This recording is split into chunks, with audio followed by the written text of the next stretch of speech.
Hello, and welcome to the next session of the comprehensive training. My name is Tom Trewinnard. I'm the founder and CEO of Fathom. I'm sorry I can't be with you in person to present this today.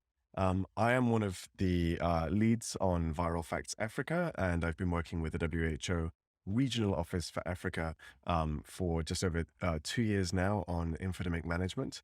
At Viral Facts, our role really is to produce social, engaging, shareable, visual content that addresses information gaps and debunks viral misinformation that we've observed through the social listening activities that the Africa Infodemic Response Alliance and our partners conduct. And so as a result of that, we spend a lot of time thinking about how to test the effectiveness of the content that we're producing and the messages that we're working on, the information products.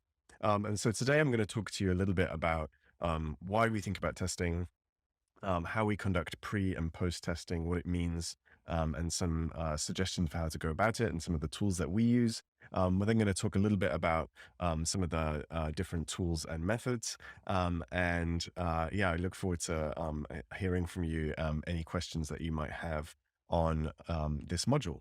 So really through this lecture, we're looking to help you understand why this is an important, why testing is an important phase of campaigns, look at the different pre and post testing approaches that we use and the benefits and drawbacks of each one.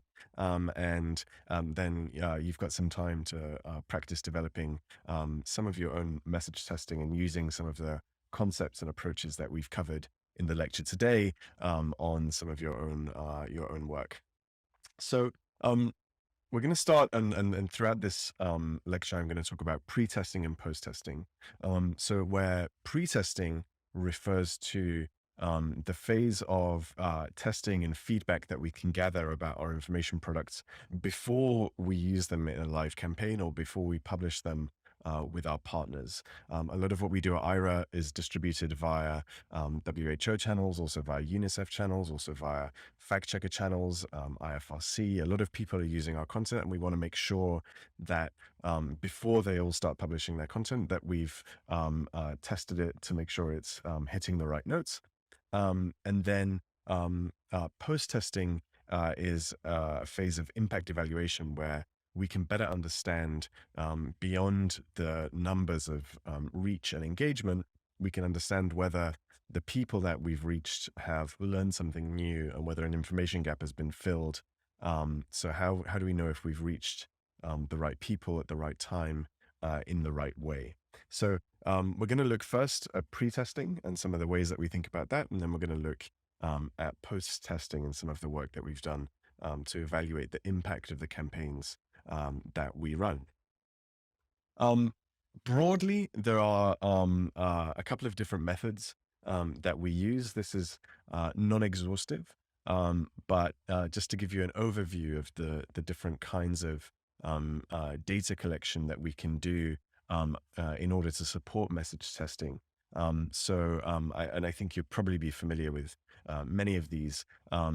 Here I'm just presenting some of the different benefits and drawbacks. So surveys are a really useful tool. They can, there can be large scale surveys and small scale surveys, but they can be done quickly and cheaply, and they can provide really useful data points as well as qualitative insights. So when we use surveys, especially on a smaller scale, we'll always provide opportunities for open text responses where we can have people explain to us why they've answered certain questions the way that they have. Semi-structured interviews can be, again, very useful, can give you really strong qualitative insights, particularly useful if you're working on a campaign about a sensitive topic, for example, where you want to make sure that you're understanding any potential adverse effects of the campaign. Focus groups, again, can give very strong qualitative insights. The challenge with semi-structured interviews and focus groups is that it can take time. A lot of what we're doing at Viral Facts Africa is really designed to be responsive to needs on a week-by-week basis. And so our ability to run a focus group, for example, is usually going to be reserved for after we've done a batch of work, or really staged periodically to evaluate a whole body of work rather than testing a specific message or a specific video. And then finally, we've got A/B testing, which can be give really concrete insights. I'm going to show you just how you can do this for free at a small scale. You can do this at a much larger scale if you've got ad credits to spend. I know many of you might have Facebook or Instagram or potentially Twitter ad credits. A/B testing lets you compare two different approaches to an information product and the social post and the content that goes with it. And you can see which of them gets better engagement, which of them gets better reach. And that can advise you on which approach is going to be better to take for a given campaign. So there's lots of resources attached to this lecture that goes into much greater detail about these approaches. But these are some that we've used, and I'm going to give you some examples from our work on viral facts about how we've deployed different methods. So first of all, looking at pre-testing, the challenge here is really, and this was again a kind of real world example from viral facts. Earlier in the pandemic, we saw a lot of information gaps and confusion and really understandable fear about the sort of risk benefit calculation around vaccines and side effects. So people weren't sure if the potential side effects of getting a vaccine were worth the benefits of getting the vaccine and therefore avoiding COVID. And if you think about this in daily life, we're always making risk benefit calculations, but particularly when we're dealing with a scientific, a technical topic, it can be really difficult to communicate the risk benefit calculation.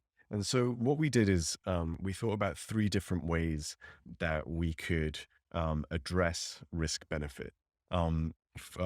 Firstly, a kind of a news style update. So this was presenting kind of new information about the risk benefit. The second was using data from another geographic context. This is really important for the work we're doing in Africa, where Africa was quite late to get the vaccine, and there wasn't a lot of data that we could look at about cases of severe adverse effects from routine immunization. And so we had to look and see if using data from another country, in this case Israel, was going to be an effective way of communicating about the relative risk benefit in Africa. And then thirdly, we thought about to make this very as concrete as possible, maybe using a parallel risk benefit example. In this case, the risk of traveling by road. How likely is it that if you travel by road, you're going to be injured or die in a car accident? That's, every time we get into the car, we're making a risk benefit judgment that we're going to be able to get there safely, and it's worth the risk of an accident in order to get where we need to go in time. So trying to compare a very concrete and accessible example of risk benefit calculation to the risk benefit calculation around vaccine side effects. And we'll present some of the different results that we found here. So these are the three approaches that we took. You'll see they all have quite a visual and a standard visual style. So we've got the news style saying that there was, and this was subsequent to a statement that came out from the Israeli government around a possible link between myocarditis and the Pfizer vaccine. That was news. We were trying to present it in a very calm way and provide the context behind that news, which a lot of people had seen and that we had noticed in social monitoring was being shared widely. The second option here is using data from somewhere else to try and make sense of a context where data was not readily available. And then finally, the parallel context. In this case, it was around the car accidents. These are showing here just a still just as still videos. And I can see that option 2 and option 3 are the same. These were these were not presented as graphics like this. They were presented as short videos, up to between 30 and 45 seconds. And what we did to try and get feedback on these in a way that was quick, but that could help us get some insights into which of these was going to be most effective. We ran just a small scale survey. This was done really simply and quickly using a Google form. I think of this approach as being kind of quick and dirty, but very useful in the sense of just getting some insights rather than going into this without any sense of which of these approaches was more likely to be better. We could get some data. The people that participated in this survey were from the regional office, and basically the survey covered the three different videos, and we asked these same questions. What is the main message you take away from the video? How did watching the video make you feel? Was the information new to you? And how likely would you to be to share the video on social media? And what we found when we ran this survey was that there was a clear option 3 here, which is the parallel use case. People were much more likely to say that they understood the information, and they were more likely to say that they were willing to share it on social media. Option 1 was judged to be informative but not particularly shareable, and option 2 was confusing and not shareable. So in this case, there was a really clear insight, which was that using parallel risk benefits examples was going to be the best way that we had about communicating about the vaccine side effects. Just to very quickly show you how we do free A/B testing. If you use Facebook's Business Manager now, you can, there's infrastructure there which lets you run quite a short scale, so just 30 minutes of testing, where you can upload 2 different variations of social posts and content, and you can compare which of them in the first 30 minutes after they get posted is going to get more interactions. And then basically Facebook will pick the top performer and it will use that one. So this is one way of getting, and you can see the reach on our page is quite small, so the sample is very low, but you can see that there's already quite a clear difference between A and B here. And so this is what we're using. Primarily in this case, we're using this to test the description text. So the social post that goes along with the information products, which is really central. Getting that social post right on platforms like Facebook and Instagram is key in determining kind of visibility and how the algorithm thinks about your content. And so you can do this also at a much larger scale if you've got an ad budget, and you can test different assets and different messages against each other to try and work out which one is going to be reach the most people and which one is going to drive the most engagements, the most views. But it can be expensive to do that. So just a heads up, and if you just want to get the intuition for how A/B testing works, I'd recommend using the Facebook Business Manager tool. So the lessons here were that even though we had a small small sample and quite a simple approach, for us, we needed to get this information quickly. We wanted to work on it and get it out there. So we got some really actionable tactical insights, which were to use that parallel case of risk benefit.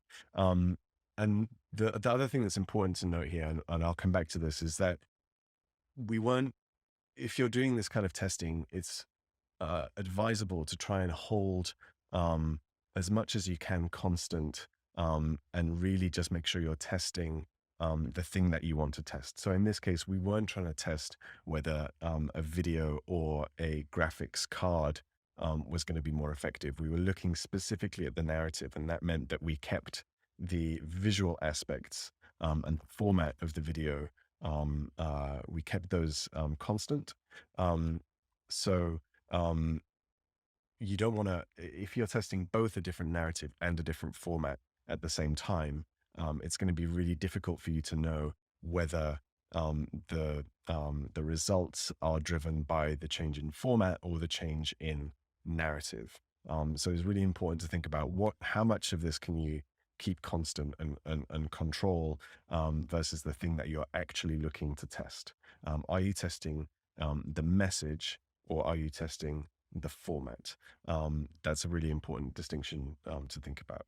And that's, by holding those things constant, that's how we were able to get to these tactical insights. I'm going to give an example now, and this was very exciting for us when we ran it, of some post testing, which is pretty difficult. The challenge here for us was that we were able to point to things that were easy to measure, which are things like reach and engagement. Our videos have been viewed hundreds of millions of times. They've driven tens of millions of engagements. Now that's one sign of some success, but it doesn't help us understand the deeper question, which is, do people who've seen our videos know more about the topics covered in the videos than people who haven't? So beyond reach, how do we know if there's an influence on knowledge and behavior? The way that we measured this was to use a tool called Facebook's brand lift studies, and we ran this on a campaign at the end of last year, where we had used Facebook Data for Good to understand some of the key drivers of vaccine hesitancy in specific countries. We then tailored some of the content that we'd made to address those concerns. In this case, it was primarily around vaccine side effects and around vaccine safety. And then we ran a brand lift study to understand whether the campaign had improved people's knowledge about vaccine side effects, vaccine importance, vaccine effectiveness, and whether people could remember the content that they'd seen. Here's just a quick snapshot of Facebook Data for Good. Really useful platform, can recommend it.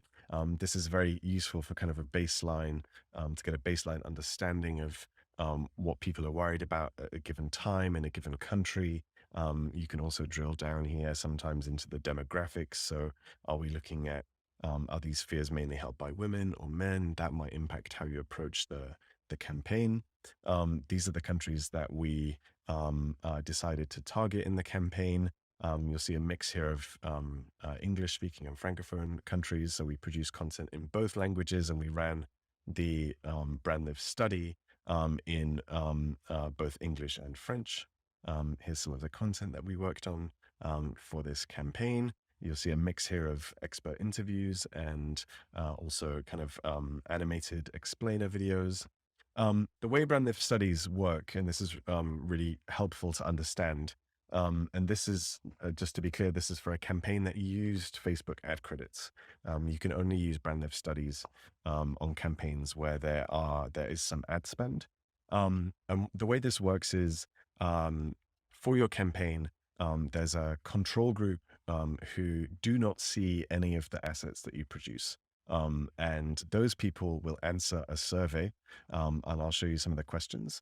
The answers that those people provide gives you a baseline against which you can measure answers to the same survey that have been completed by people who have seen your content.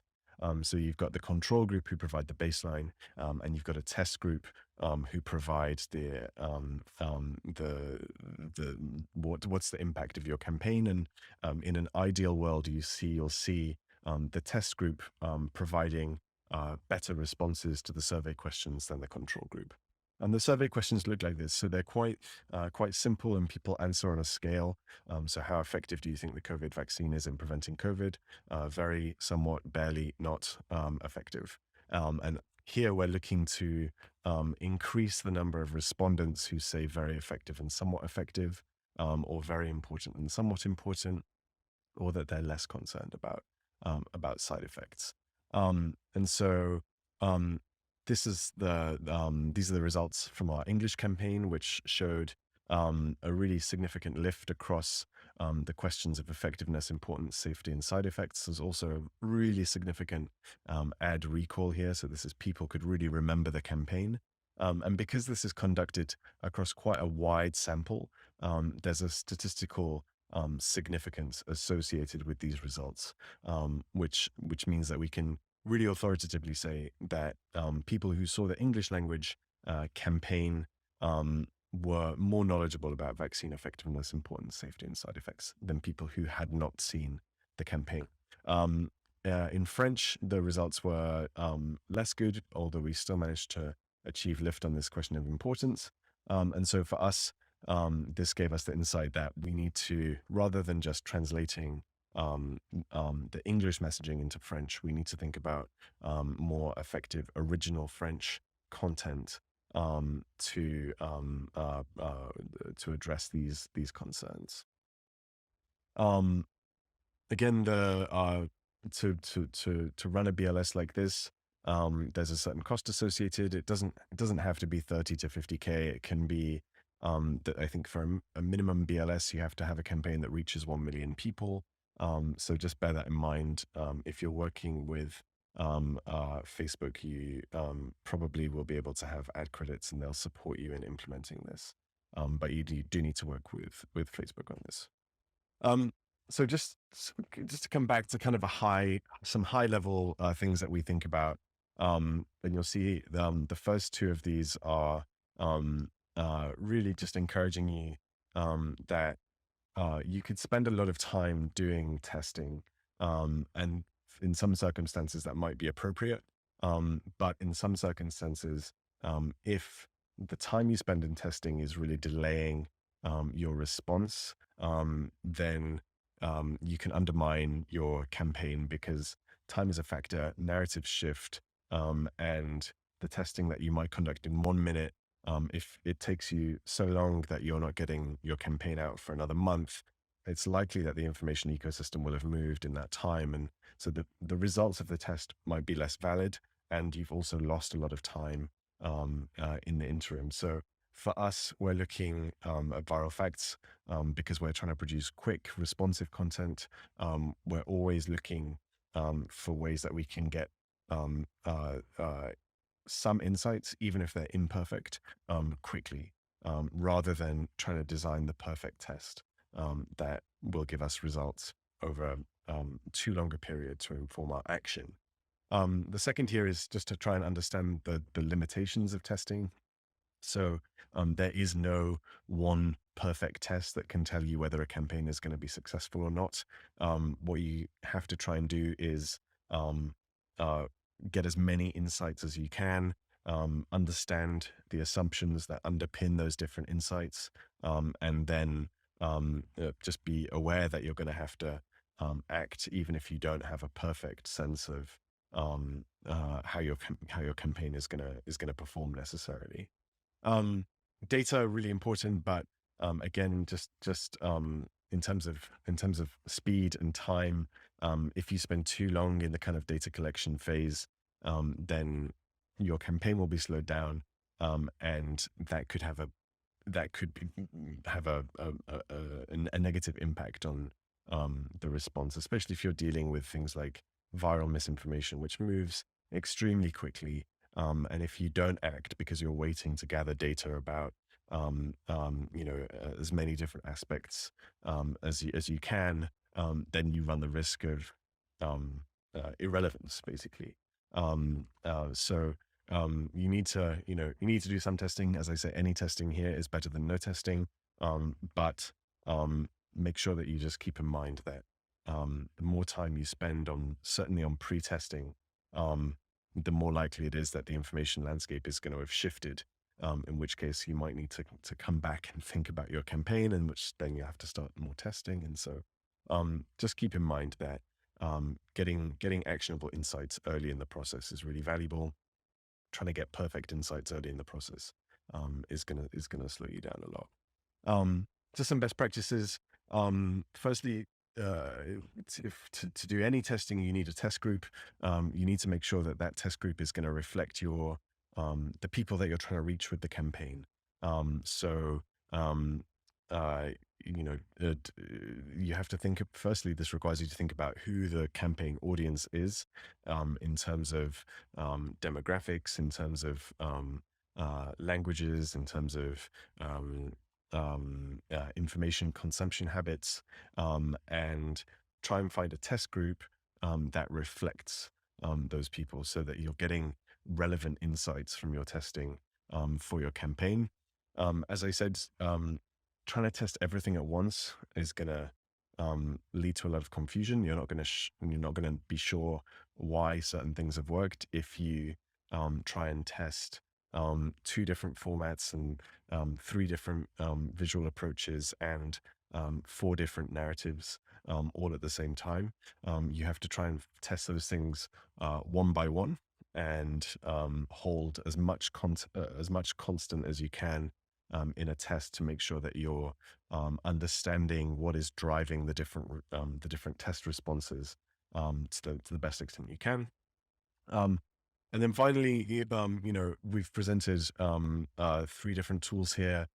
There are many, many tools that you can use for testing. I think what's most important is that you have a plan, and you have a process, and you have the intuition of what each approach can bring, and what are the strengths and weaknesses of each of those approaches. So the plan really is more important than the tools.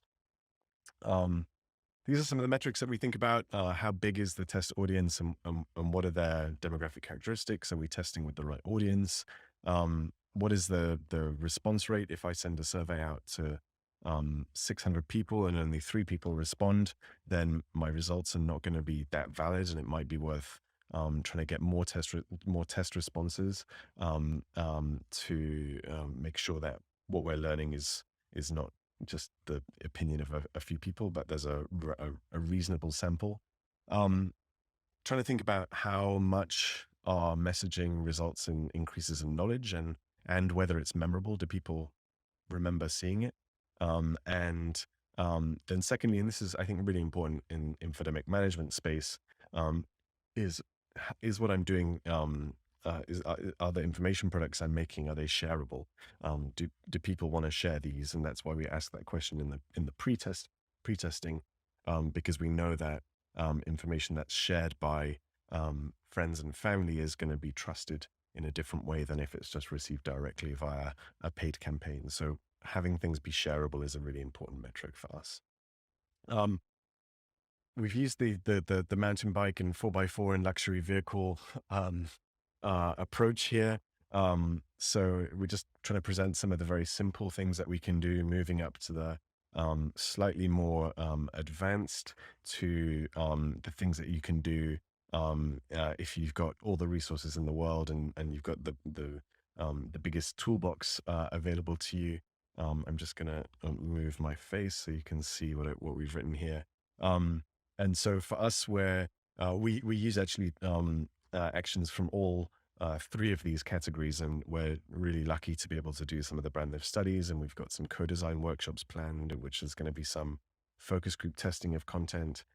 We've also managed to do different aspects of the study 4x4, but I do want to be clear, we also use Google Form surveys with some of our audience groups, and we often have quick phone calls with members of the team at Afro who aren't involved in viral facts, just to get their opinion on different things that we've done. So with that, I'm going to leave you. These are some really good resources. There are many resources available on message testing that will help you think about different approaches. And yeah, I'm happy to answer any questions. Please do get in touch. My email is tom@fathm.co, fathm.co. And I look forward to hearing from you. And I hope this has been useful. Thank you so much.